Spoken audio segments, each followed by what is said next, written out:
welcome everybody into another edition of the Sun Solar Panel of Phoenix Suns podcast. I am your host, Greg Esposito, joined by, as always, my friend Dave King. Dave, how are you? Hey, how's it going? Hey, did you tweet this out?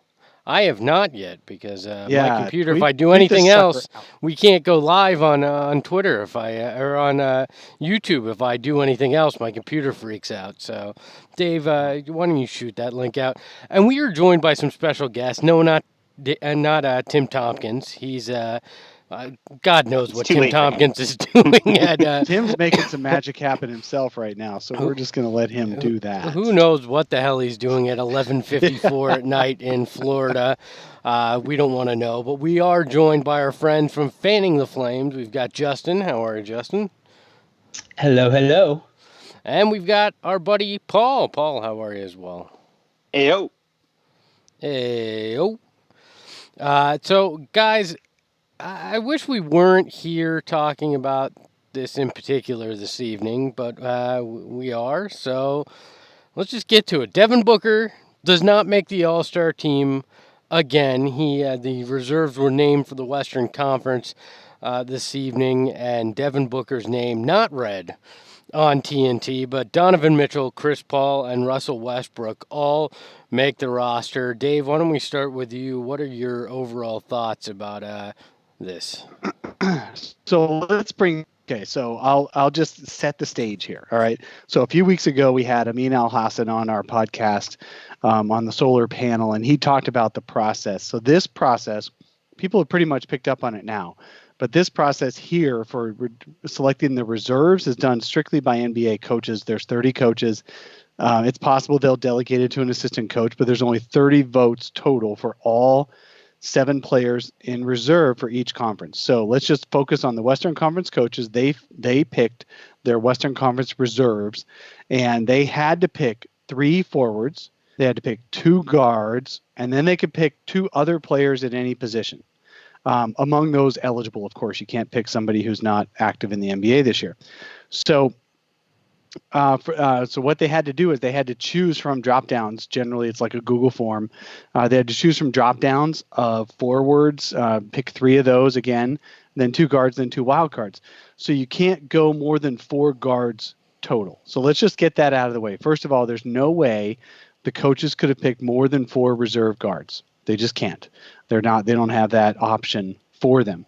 So people complaining about Brandon Ingram being picked as a forward is not really in slight of Devin Booker at all. It's because there isn't enough good forwards in the West this year. So where the All-Star votes are really lacking, the options are really lacking, is Western Conference big men and Eastern Conference guards. And so Devin Booker, unfortunately, is in one of the deepest overall positions, which is Western Conference guards. The Western Conference guards are very deep because you've got longtime All-Star repeaters in Russell Westbrook and Chris Paul, who has got 8 nominations or 7 or something like that nominations in his career, although none in the last 4 years. But now he's leading a Thunder team to playoff position. Russell Westbrook, who's on his 9th consecutive selection, I believe now. And you've got Damian Lillard, who is putting up 60-point games, and he's on a team that's always in the playoffs. So Amin talked about the coaches are making these selections. They make these selections based on how they're feeling in the moment. They're doing it in between games. They've been coaching like crazy. They're on game 40-something. They know this is a popularity contest. This is only they don't care about the All-Star game. They're not opening up spreadsheets. They are not comparing efficiency numbers. They're not looking at true shooting percentages across compared between Russell and Damian and Chris and all these other guys. They're not looking at that. What they're looking at is who do I fear the most and who's been in the playoffs the most. They're rewarding winning, and short of winning and playing well in this current year, they're rewarding guys they're scared of the most. And this year in the West, the guard crop was so deep that they didn't have to go any further than just punting and saying, okay, another Westbrook. Chris Paul's leading his team to playoff contention. Damian Lillard's got his team on the cusp, but they always come back and they're always in playoff contention with the Trailblazers. And he's just had such a great season. His season's even been better than Booker as far as raw numbers. He's got that pedigree of being in the playoffs. Donovan Mitchell is the fourth guard. Donovan Mitchell has been in the playoffs for his 2 years of his 2-year career. Part of that's thanks to rookie Rubio, who's now guard on the Suns. But part of that's just because that Utah system is really good, and they have Rudy Gobert, who finally made an All-Star game this year, on the team. And so Rudy Gobert and Donovan Mitchell are on their first All-Star teams. So good for them. Utah is second or third in the West. That's just the way this shit happens. These coaches don't care enough about the All-Star game to do a lot of research. That's my starting take. Look, for me as well, it has a lot to do with the Suns have not been relevant in 10 years, right? They have only sniffed the playoffs really in one of those last 10 seasons, and at some point, coaches just aren't paying attention outside of the games that they're playing against the Phoenix Suns to anything that this team is doing. And I think that plays a part in this as well, as the Suns have been so irrelevant for so long that they're going to get overlooked in these situations. Well, I think that's why Lillard got in, because the Blazers have been relevant. The Jazz got in, Donovan Mitchell got in because the Jazz have been relevant. These are current coaches who are doing this. They know who Devin Booker is. They know Devin Booker is a damn good player. The thing is, he hasn't proven until this year even, and not even quite enough this year, that he can win games. I swear to God, if the Suns had 4 more wins, 4, if they were 24 and 23, they'd be in 8th place. Booker would be an All-Star. All it would take is 4 more wins. I don't deny that at all. I think that's very much true. Justin, what are your thoughts on this? I think you guys have just convinced me that it doesn't actually matter, and I don't care anymore. So thank you. I appreciate good. We're that. done here. It's been great, everybody. I'm set. Quickest episode celebrity. No, I mean, at the end of the day, it's frustrating. The fact that it, even going into the coaches making the decision for the reserves, the fact that it still remains to a very high degree a popularity contest and more of a judgment on the team as a whole versus what the individual player's doing is frustrating. And maybe it's frustrating because I'm a Suns fan and we've been on a team that has not been passing judgment as far as success goes for the past decade. But ultimately, you look at what Booker has done this year. I mean, I could just pull up my Twitter feed right now and just read all the ridiculous stats compared to past All-Star games and other, players who have the stats he has, who have never been, denied an All-Star appearance. And I mean, there's a plethora of it out there, but seeing him perform like he has, seeing the team improve like it has, and still seeing him not make that team as a Suns fan is incredibly frustrating. And at the same time, me being, the eternal optimist that I have been and will always be when it comes to the Suns, I look at it like, hey, now the team has to recognize, yeah, we did at the end of the day, in all likelihood, cost Devin Booker an opportunity to be an All-Star this year. He should be an All-Star. Hopefully they all take it personally and it makes them come out every single game with their hair lit on fire, wanting to pick their guy up, if you will, and prove that the coaches were wrong, the fan votes were wrong, everybody's wrong when Devin Booker didn't make the All-Star team this year. Oh, that's got to be the hope. I mean, that's the only silver lining you can take in this, is that Devin Booker is gonna come out and be even more motivated than he has been. You hope it puts a little bit of additional fire under DeAndre Ayton, because he looks at the Utah situation and realizes Rudy Gobert helped lift up Donovan Mitchell in their case as well. But the reality is, nobody has missed an All-Star game in the last 35 years when averaging 27 or more points at the point of the All-Star game. Devin Booker and Bradley Beal become the first guys to miss an All-Star game in that situation this year. And to me, it's just starting to seem a bit asinine, but it also speaks to the fact that if this team doesn't start winning, if they don't start turning that corner, Devin Booker's never going to get that recognition that he deserves. Paul, what are your feelings on the matter? I mean, I guess it just really seems like at the end of the day, the coaches just, all they cared about was wins. Because like, even if you just take those 4 guys and look at their raw counting stats and just like the basic box score that like everybody gets at the end of the game, Booker wins almost every category across the board except for like steals. And it's like, so they just I don't know if they even looked at him. No. Yeah, so they ignored his stats. So they were looking for easy wins.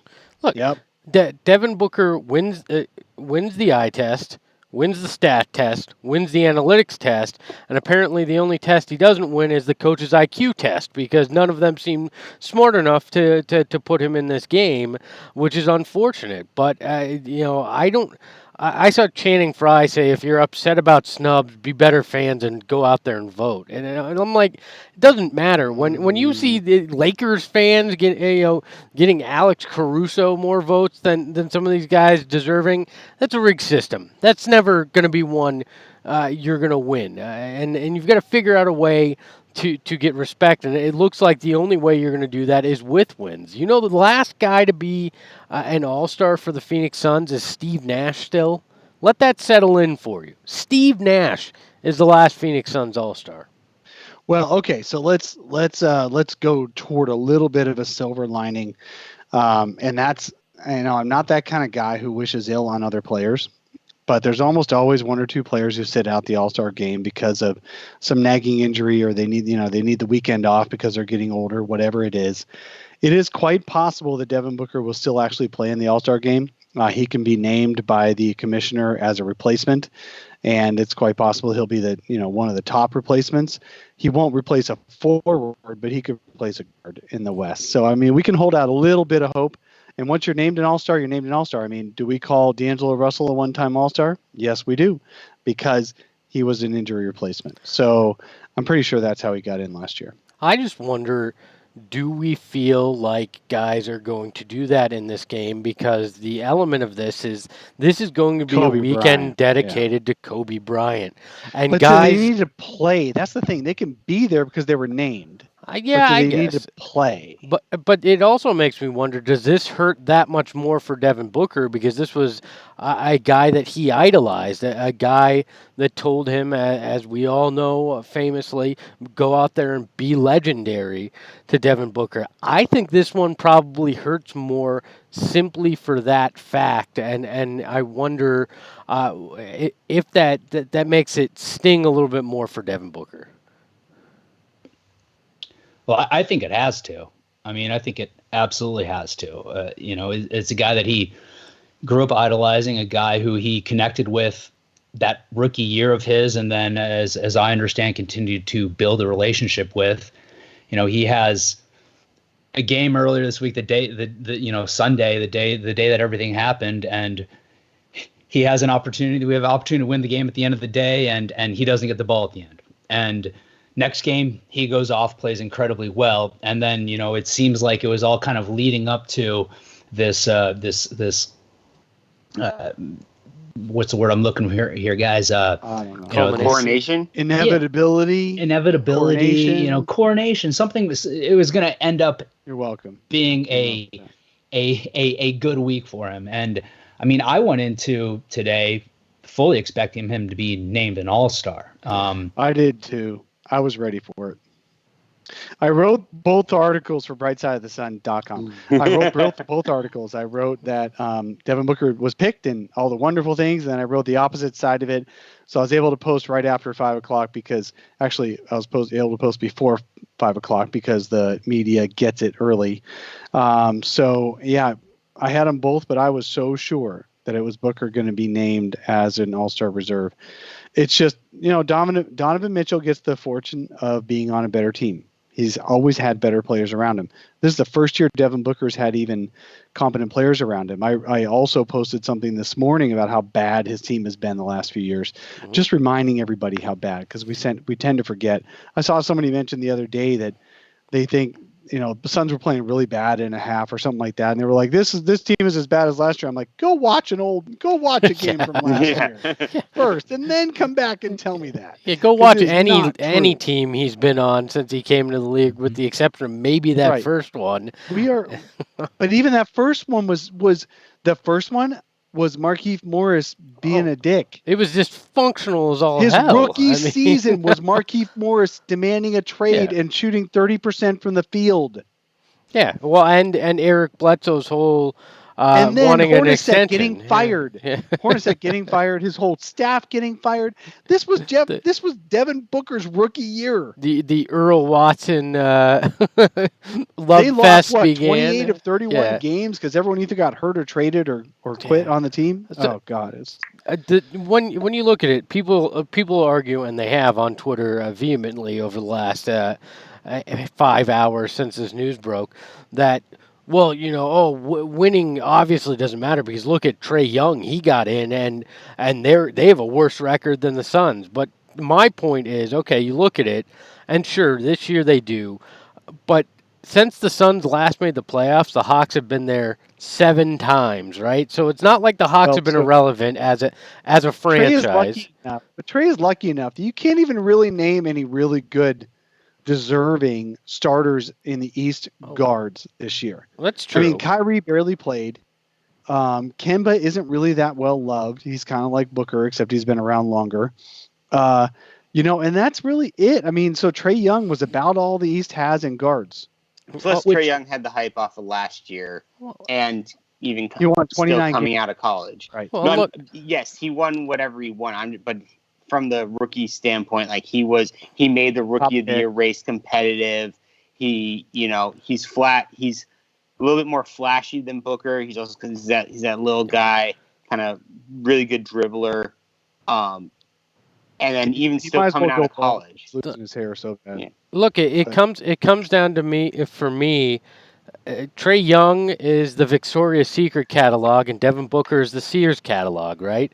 You're just it's a quote unquote sexier game because Trey Young will pull up from 40 feet for a 3-pointer, and Devin Booker efficiently does his work, and usually it's at least lately this year has been a lot of the mid-range game and things that aren't the massive highlight, but he's getting things done, and if you're not watching it night in, night out, you're just not aware of it, right? I mean, he made it pretty clear in that game against the Mavericks. This guy is a superstar in this league right now, but he's going completely unnoticed. He is the unknown superstar because he's been in the obscurity of Phoenix. And somebody in the comments here asked about Bradley Beal as being worthy of starting in the East. Let's first really quickly recap the voting process. A combination of fans, media, and players only pick 2 guards and 3 forwards for each side. That was the starting lineups for that was named a week ago. And then the coaches pick all the reserves. So Devin Booker could not be picked over Trey Young. Bradley Beal could not be picked over Devin Booker. Those guys aren't competing with each other. They're in a different conference. And Trey Young was picked on fan votes. So if Bradley Beal didn't get to be a starter in the East is because the fans didn't vote for him, because John Wall always overshadowed him, whereas Trey Young came out as Paul just said, as a recent high pick, took tons of 30-foot shots. The Hawks won 29 games last year. He's getting a little bit of credit for that. And Bradley Beal has lost that little luster. And when he did have it, John Wall was the better player on the team. So that's what happened to Bradley Beal. And so with the fans, and then with the coaches, he's on a losing team. It's just that's the way they vote, and it sucks. Why? And I posed this earlier on Twitter. I don't know if there's an answer to this or not, but since the All-Star game is no longer an East versus West thing, why do they actually require 12 players from each conference still? I wish guys. I'm assuming Paul has no idea. It's because archaic rules, archaic tradition. I mean, I think that's simply what it is. The owners want the best chance to get some of their players in the game, and they're very territorial. And so East versus West, and they have their conferences. Blah blah blah. The same reason you can't have the top 16 teams make the playoffs is owners want in the East don't want to be out of a playoff spot, and there's people don't like change. So they're doing some weird stuff with the All-Star game this year anyway, but that's after the guys get named. And then, I wish they would get rid of conferences, at least for the reserves, maybe starters per conference, and then the reserves are independent, because there's no way Devin Booker would have missed out if the East was if there was 14 selections instead of 7. Exactly. What does the league do if LeBron just picks Devin Booker for his team? Like what? He just, I'm calling an audible. Devin deserves to be here. I'd be interested to see. I mean, I don't need to see by which coach who voted for what, but I'd really like to see the vote breakdown. Like, how far out was Booker from making a spot? Like, did he miss out by one vote? No, Booker was around. Okay, so here's the deal. They don't release the coaches' votes. Right. So we don't know that. But so if you're asking about fan votes, that's only one third. I don't care about fan votes. I'm talking, but the coaches. I know he's only going to get in via the coaches' vote. But they gave the player vote breakdown to say, okay, he was ranked here or whatever. So I mean, like I said, I don't want to see who did Greg Popovich vote for, but how many coaches' votes did different players get? That's not going to cause an issue with players being mad at other coaches or things like that. Just raw numbers. There's only 30. I know, and you can't vote for your own guy, right? Which I think is crap. You can't vote for your own guy. I'd also like to see GMs be included because they're the ones who are actually doing much more paying attention to the other players on other teams. That at least gets you 60 votes to have like a little bit more potential parity there. Because obviously the coaches only don't care about, what a lot of the fans care about when they're looking at this. So, just at least expand the pool even slightly just to kind of offer a little bit more variability, offer a little bit more of that. I guess, bring the analytics in a little bit more because the GMs will do that. Well, there you go. So add GMs and coaches as splitting on the reserves. That'd be nice. I actually like that. Yeah, I think that'd be a smart I wouldn't give thing. the fans any more say. No. Give them less. I would not give media any more say in choices, and I would not give players any more say in choices. So if you add GMs and split that with the coaches, I think that might be a really good idea. I think actually, if the players had more say, Devin's probably in this game. I think the players have the most respect for Devin Booker out of anybody. Yeah, but the players also there was a vote for, I think Ty Jerome got a vote. I don't know. Someone random on the Suns even got a vote. Ty Jerome gave himself the vote. So yeah. He and Aaron Baines said, since we can't vote for ourselves, let's vote for each other. They went that route. But this is an unpopular opinion. At least it has been on Twitter. But for me, this is another reason why I think the Suns have to make some kind of move at the deadline to bolster their bench to show Devin that they want to support and do everything they can to try to put him in a position to get this 8th seed this year and get in the playoffs. Do you want to hear a conspiracy theory? I would. Why not? Has no sources. Conspiracy theories. Yes, let's do sources. it. Oh, please tell me you're going with the Dennis Schroeder. He unfollowed people on Instagram. Yes, let's roll with this one. Dennis Schroeder is, there's been talk all year that the Thunder are not going to keep all 3 guards for some dumb reason because they might make the playoffs. I don't know. It's weird. But just tonight, Dennis Schroeder, or in the last day or so, deleted his Instagram. Same way he did it when he was traded from the Hawks. And the Suns play in the Oklahoma City Thunder are in Phoenix right now to play the Suns tomorrow. Yeah, which means really short flight for Dennis Schroeder to get to LA. Oh, shut up! No, he's just gonna stay in Phoenix, man. He's go to. Yeah, that'd be hilarious if he suits up in a Suns uniform and no one knows until tip. Have we been here before? We're going to find a way to get excited about something, and then it's going to be the Lakers that are the benefactors of whatever is going on here. There's like a 1% chance the Suns get this guy. But to me, I feel like you have to do something because. If Devin had made the All-Star game, he feels the recognition. Maybe it's not as much. But to me right now, this guy is feeling snubbed. He's probably thinking about the same things we're discussing here. Is it because this team hasn't been very good? Is it because wins and losses? What more can I do? Devin Booker right now is saying, damn it. if my team would have been winning more in these recent years, I'd be Damian Lillard. Or he'd be saying, damn it, if we had a few more wins this year, I'd be in ahead of Donovan Mitchell. I mean, of course he's saying all these things. Devin Booker did nothing wrong. Devin Booker deserved an all-star selection this year. Absolutely. And it's the franchise that's holding him back because they don't have enough wins. So for sure, does that mean he's going to jump ship? No, absolutely not. He's been on the Suns bandwagon the whole time. He is the one driving the horses on the freaking bandwagon and moving it forward. That doesn't mean he's giving up on the Suns. No.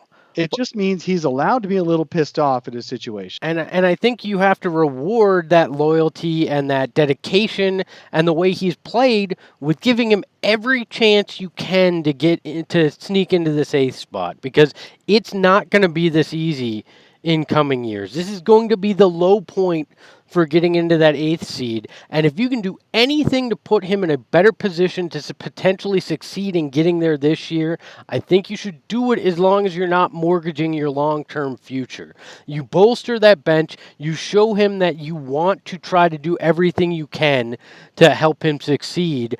And even if you don't make it, at least it shows that you were putting forth that effort to get him the guys that he could potentially make it. If they do nothing or they sell at the deadline, I think that is a huge mistake and a bad, not a bad, but the wrong kind of sign you want to send to Devin Booker, especially after getting snubbed in the All-Star game. And I'll say, just to kind of counter that, well, if they sell, yeah, I'm with you on that. If they sell, nah. Bad move. But even if they don't make a move, keep in mind the fact that look at the record that the Suns have since Ayton's been back, and since in games that Ayton and Booker have played together, and games that Ayton, Booker, and Rubio have all played together. They're an above 500 team. So even if they don't make a move, and I'm not saying they shouldn't, I would love for them to make a move. The Suns absolutely have to bolster their bench. But even if they don't make a move, I don't think it necessarily sends the wrong message, because this team at full strength, and obviously I'm speaking in hypotheticals here, but if this team was at full strength all year, you have to imagine they would have at least those 4 wins that Dave was talking about earlier, and he very well could be an all-star.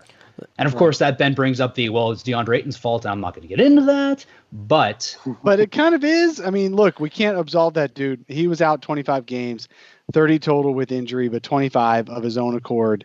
That could have been 4 more wins, and Devin Booker would be an all-star. But that is very true. But shit happens, and we just move on. But that bench was still going to be the sore spot for this roster. The flaw they still played like there. Crap. So even if he had played, I'd still be sitting here saying, I mean, Frank would have had more time on the bench. He wouldn't have been starting. But the bench guards. But I would still be sitting here saying the same thing, because you never address the backup point guard situation. So anytime Rubio was hurt, you basically reverted back to the situation you had last year. G League level point guards starting for your team. So that right there probably cost you the 4 wins Dave was talking about too. So I still think you have to do something for that bench, even with what you're saying, Justin, because right now Devin Booker has to be on. He has to score 25 to 30 points, and then he has to hope either DeAndre Ayton is a dominating force, or 2 of those other starters are really feeling it, because you cannot count on anything, not one thing from that bench unit, and that is a tall order for this Suns starting 5 to actually have to accomplish night in and night out to stay in the thick of this playoff race, and that worries me most. Reward Devin Booker's effort and what he's done with trying to get him at least a piece or 2 before this deadline. Paul, give us your thoughts. Can we pump the brakes freezing a you little out, bit? Man. I mean, yes, we should try to aim for the 8th seed, and I do agree that we should probably go for a move. But at the same time, can we go back a little bit to what our expectations were coming into this season? We are meeting or exceeding what most everybody's expectations for this season were, including James Jones. I don't know if he was talking out of his ass when he said that at the Bright Side Night thing, but he did say they were ahead of where he anticipated them, which is kind of odd for a coach to say. Look, Honestly. if the Suns win 35 games, they'll have the biggest turnaround in the league this year. So absolutely, they're ahead of schedule, ahead of reasonable schedule. I agree with you, Paul. No, Keep going. Sorry to interrupt. And I No, agree thank you. wholeheartedly too, Paul. And there's no disagreement in that. So.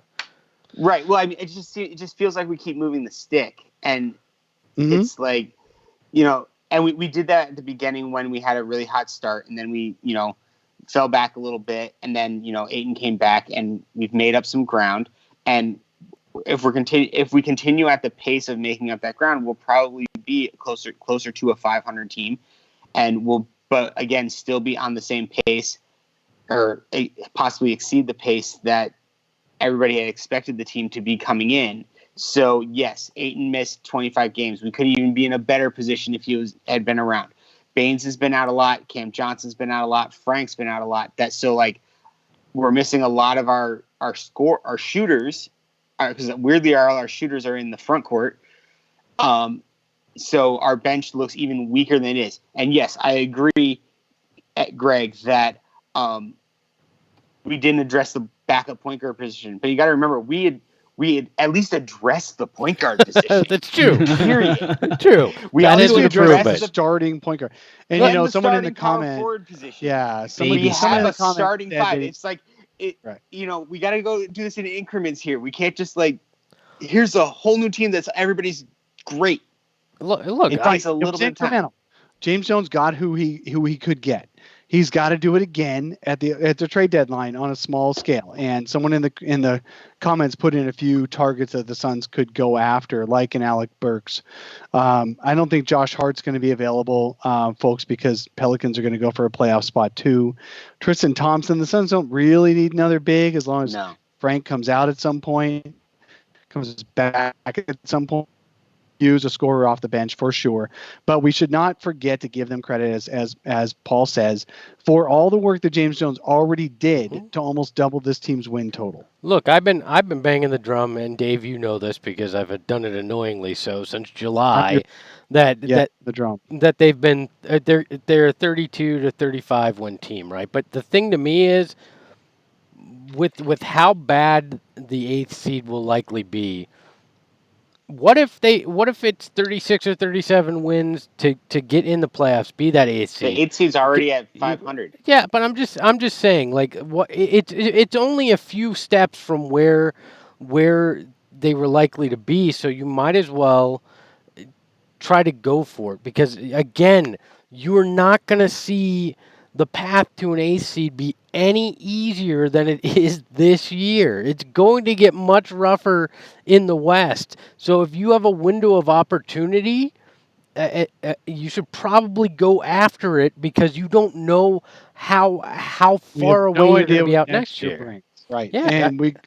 And the Suns could be the Kings next year, who are struggling more than they were last year. So absolutely, Greg. I don't hopefully disagree we don't change our coach again. Oh yeah, no shit. That's true. Is it weird that if the Suns snuck into that 8th seed, is it weird that I feel like, hey, the Lakers, yes, that's very weird. Is that weird? Is that not weird for you, but weird in general? Yeah. Relatively speaking, not weird. Got it. Appreciate it. For you, right on par. In general, yes, I'm weird. I'm a Suns fan, but it would be really fun to see the Pelicans take on the Lakers in the playoffs. And Zion smash the hell out of those guys while losing. Yeah, I think it'd be more fun to watch DeAndre smash the hell out of those guys while losing. But, I would have fun, but I think overall as a league, it'd be kind of interesting. Yeah, but I don't give a crap about a league that is going to screw Devin Booker. Aren't we here complaining about the league? Screwing Booker. Who cares if the league wants, Dave? Come on. So let's wrap this. Wait to talk to Booker tomorrow. So let's wrap this up with talking about tomorrow night. So tomorrow night, the Suns actually play Booker's rival on the All-Star game, the guy on the All-Star team. The guy who made it in over Booker was Chris Paul or Russell Westbrook, but Chris Paul is in Phoenix. And the Suns are going to play the Pelicans, or not, sorry, the Pelicans, not the... So OKC's in town, but the Suns are playing the Pelicans. Yeah. The Suns are going to play the Thunder Friday. You guys buy tickets. Go on StubHub. Go on Ticketmaster. Go wherever you need to go. Get in that arena and cheer for Booker and boo the F out of Chris Paul because he's the one who got in ahead of Booker. He doesn't deserve it. And let's have the Suns prove it, just like they proved it to Luka, who got the best draft pick. God damn it! So let's go in there. I'm just kidding. I'm just kidding, guys. I agree with Friday, you. we can prove who's the better All-Star candidate, and Devin can smash Chris Paul around. Yeah, if you want to take out your anger and send angry DMs and direct angry tweets at Paul just because of the name, go for it. I highly recommend it. We do that even when it's not an All-Star snub involved. Not? This is true. But I could easily see Devin Booker go out and drop 50 on Chris Paul tomorrow night. I kind of feel bad for Oklahoma City because basically they're going to take the wrath of everything that Devin Booker is feeling right now. And if I'm the Suns, my first 10 plays are going straight to Devin Booker and you clear out. Just let him just do what he needs to and at the beginning of that game, because he's going to have so much pent up aggression that it could be something special you see at that first quarter. Okay, hold on really quick then. How many points is Booker scoring tomorrow night, guys? Let's say 40. 43. I'm going to take 45. 77. I'll take 46 then. This? I'll take 81. Price is right. I always get realistically, I'm thinking 81. I'm taking $1. $1 without getting over. I'll take one. He's gonna drop 81 points tomorrow. It'll be amazing. An amazing tribute and a FU to everybody that didn't vote for him. Well, guys, this has been fun. I was up at 4:15 this previous morning, so was I. I'm exhausted right now. Man. So time to go to bed, everybody. So we really do appreciate you listening to the Solar Panel. Check out Fanning the Flames, please. We would appreciate it if you give these guys love. They're the only Suns podcast we'll promote. That's all I'm going to say. Take that for what you will. I love all the Suns podcasts. All the Suns podcasts are awesome. Fanning the Flames is the best. Look, we maxed out at who we could pump up, and instead of gnashing my teeth, I'm just going to tell you, follow Fanning the Flames. Check out the guys. Check out the guys. You can find them on the bright side of the sun as well. So for Dave, for Justin, for Paul, I'm Greg Esposito. Thanks for watching and listening, and we will be back on Saturday with more of the Sun Solar Panel.